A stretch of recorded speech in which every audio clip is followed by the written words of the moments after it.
राम मंदिर महोत्सव में हम सभी झूम उठे, ऐसे भजन वो गाएगी। द्वारकाधीश मंदिर का प्रांगण सभी लोग निभाने के लिए आतुर दिखाई दे रहे हैं। भगवान राम और प्रभु द्वारकाधीश दोनों एक साथ खेलते थे, एक साथ राजभोग रोकते थे। कि अन्य सूचनाओं के माध्यम से चाहे कि आपसे जुड़ना चाहता है तो किस प्रकार से जुड़ा जा सकता है, किस प्रकार से वो अपने हिस्सा इसमें बता सकता है। प्रभु द्वारकाधीश मंदिर से एक भव्य शोभा यात्रा निकलेगी।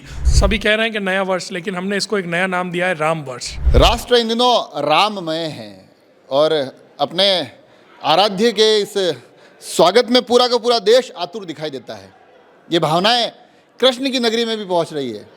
राजसमंद, जिसे प्रभु श्री द्वारिकाधीश की नगरी कहा जाता है, ये नगरी भी बड़े आनंद के साथ इस भव्य और ऐतिहासिक लम्हे के स्वागत के लिए आतुर दिखाई दे रही है। तमाम तैयारियां चल रही है और मैं भी कोशिश कर रहा हूँ कि आज कृष्ण की नगरी की भावनाएं अयोध्या तक पहुँचे। हम भी बताएं कि ये जो पूरा का पूरा आज देश आनंद के हिलोरे ले रहा है, उसमें हमारा हिस्सा, हमारी भागीदारी निभाने के लिए भी हम तैयार हैं। अभी मैं हूँ प्रभु द्वारकाधीश मंदिर के उस प्रांगण में और हमारे साथ यहाँ विनीत जी, जो बड़े जाना माना अब चेहरा हो चुके हैं राजसमंद एक्सप्रेस के। बिल्कुल ऐसा लगता है कि जब जब इस प्रकार की कोई आस्था के शब्द प्रस्फुटित होते हैं तो ये दिखाई देते हैं। तो विनीत जी, कार्यक्रम आप कर रहे हैं, 19 से 22 तक का संभावित कार्यक्रम है, उसकी रूपरेखा तो मैं बाद में पूछूंगा। पहले तो आपकी भावनाएं जानना चाहता हूं कि राम मंदिर बन रहा है। जय द्वारकाधीश। राम मंदिर बन रहा है, सबके लिए हर्ष का विषय है, लेकिन ये विषय द्वारकाधीश मंदिर परिवार, महाराष्ट्री और हम सभी के लिए थोड़ा और ज़्यादा हर्ष का विषय बनता है। इसका कारण मैं आपको बताऊं कि प्रभु द्वारकाधीश का जो स्वरूप अभी विराजमान है और जिसके दर्शन हम सभी करते हैं, इनका प्रभु श्री राम से सीधा संबंध है। जब वशिष्ठ मुनि के आश्रम से प्रभु श्री द्वारकाधीश राजा दशरथ के यहाँ पधारे और राजा दशरथ के यहाँ भगवान राम और प्रभु द्वारकाधीश दोनों एक साथ खेलते थे, एक साथ राजभोग रोकते थे, तो ये जो उनका जो रिश्ता है वो उस समय का है। और इसीलिए पुष्टि संप्रदाय में मात्र द्वारकाधीश प्रभु के इस मंदिर में रामनवमी का एक विशेष पर्व मनाया जाता है। तो अब कुल मिला के एक जो सीधा संबंध बताया है, अब वो सीधा संबंध ऐसा लग रहा है कि उन कहते हैं ना, वो जब कभी परिवार में बड़ा प्रोग्राम होता है, बड़ा कार्यक्रम होता है और ये दो ऐतिहासिक लम्हा है, तो हर एक संबंधी कुछ न कुछ करता है। तो वो भूमिका मेरे को लग रहा है कि आप लोग द्वारकाधीश मंदिर का प्रांगण सभी लोग निभाने के लिए आतुर दिखाई दे रहे हैं। जी बिल्कुल। एक तो इस वर्ष सभी कह रहे हैं कि नया वर्ष, लेकिन हमने इसको एक नया नाम दिया है राम वर्ष। राम वर्ष, ये राम वर्ष के रूप में हम मनाएंगे और परम पूज्य तृतीय पीठाधीश्वर गोस्वामी डॉक्टर वागीश कुमार जी महाराष्ट्री ने हम सभी को ये आदेश दिया है कि इस आयोजन को इस तरह से मनाएं कि यहाँ की जो भूमिका है वो अयोध्या तक पहुँचे और सभी जगह ये कार्यक्रम होंगे, बड़े ही उत्साह के साथ होंगे, लेकिन उससे कुछ हटके प्रभु द्वारकाधीश मंदिर की ओर से एक ऐसा आयोजन किया जाए जिसमें पूरे नगर की भागीदारी हो, हर समाज, हर स्वयंसेवी संस्थाएं, जनप्रतिनिधि और सबको एक साथ लेके द्वारकाधीश मंदिर प्रतिनिधित्व करे।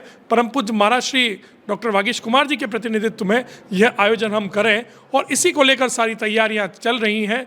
मैं आपको बता दूं, 3 दिवसीय आयोजन हमने यहाँ मोटा मोटी किया है।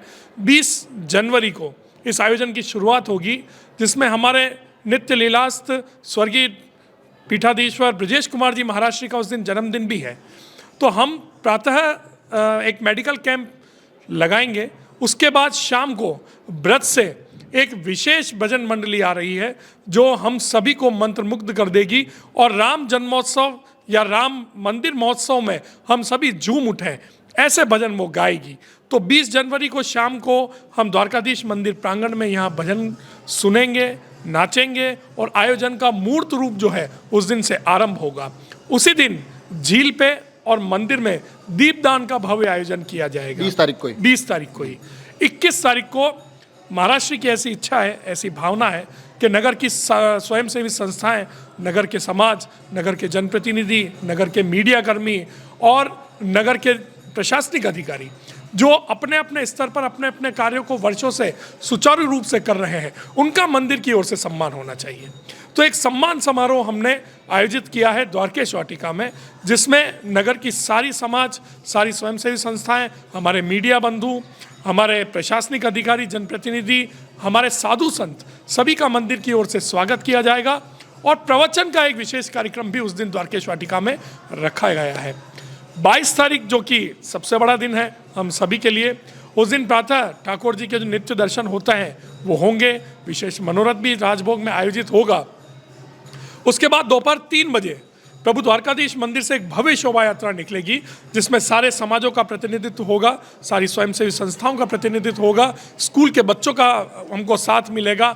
झांकियाँ सजाएंगे, बैंड होंगे, घोड़े होंगे। उसके अलावा डीजे की व्यवस्था हमने यहाँ पर की है, जो द्वारकाधीश मंदिर से शुरू होकर नगर के विभिन्न मार्गों से होते हुए द्वारकेश वाटिका पहुँचेगी, जहाँ की शहर की मातृशक्ति द्वारा महारास का आयोजन एक हमने किया है।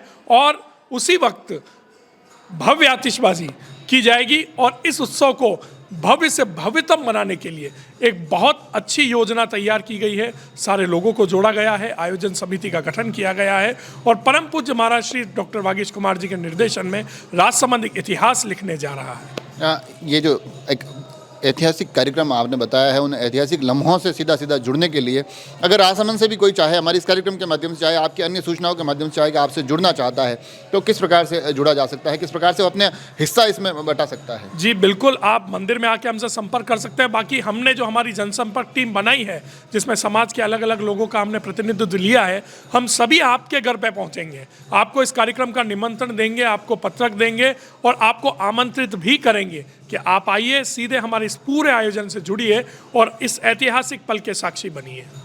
तो देखा आपने एक ऐतिहासिक पल जिसका साक्षी बनने के लिए, अगर यूँ मैं कहूँ कि एक लंबा संघर्ष हुआ है, उस संघर्ष के बाद ये सपना साकार हुआ है। आज आप और हम बड़ी भाग्यशाली महसूस करते हैं कि इन लम्हों को हम अपनी आंखों से देख पाएंगे।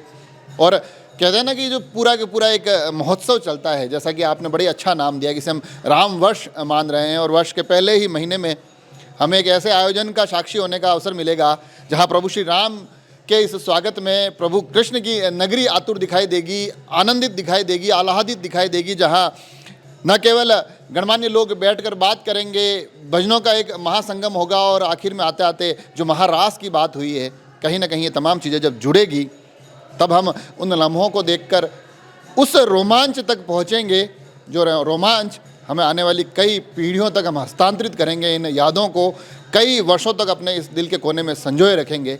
यकीनन ये लम्हे ऐतिहासिक होने वाले हैं और आप हम सभी को इसका हिस्सा बनना, यूँ समझिए कि सौभाग्य का विषय है। जुड़े रहे राजसमंद एक्सप्रेस से। धन्यवाद।